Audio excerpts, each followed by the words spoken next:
Here's today's In Touch devotion. Today's scripture reading begins in verse 1 of Ephesians chapter 5. Therefore, be imitators of God as beloved children, and walk in love, just as Christ also loved you and gave himself up for us, an offering and a sacrifice to God as a fragrant aroma.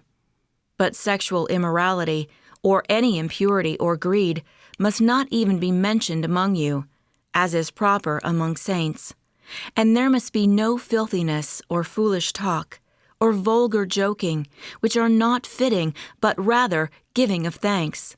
For this you know with certainty, that no sexually immoral or impure or greedy person, which amounts to an idolater, has an inheritance in the kingdom of Christ and God. See that no one deceives you with empty words, for because of these things the wrath of God comes upon the sons of disobedience. Therefore, do not become partners with them. For you were once darkness, but now you are light in the Lord. Walk as children of light. For the fruit of the light consists in all goodness, righteousness, and truth, as you try to learn what is pleasing to the Lord. Do not participate in the useless deeds of darkness, but instead, even expose them. For it is disgraceful even to speak of the things which are done by them in secret. But all things become visible when they are exposed by the light. For everything that becomes visible is light. For this reason it says, "Awake, sleeper, and arise from the dead, and Christ will shine on you." So then, be careful how you walk, not as unwise people, but as wise, making the most of your time, because the days are evil.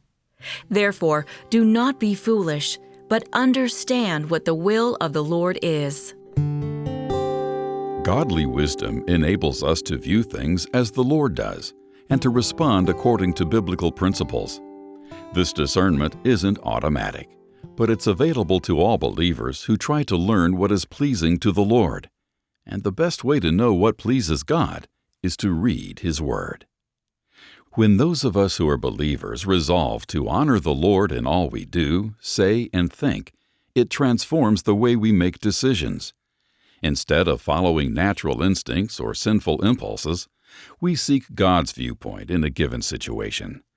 And when we want to know what He says about certain topics, Scripture will become our first resource, rather than our friends or the media. With so many voices clamoring for us to follow worldly paths, we can't afford to be careless in how we live. We can either walk in the world's darkness or God's light. The first option leads to foolishness, but the other path is a way of goodness, righteousness, and truth. Pleasing the Lord and conforming to His likeness are always the best choice. Ask for wisdom today, and God will guide you to live as a child of light.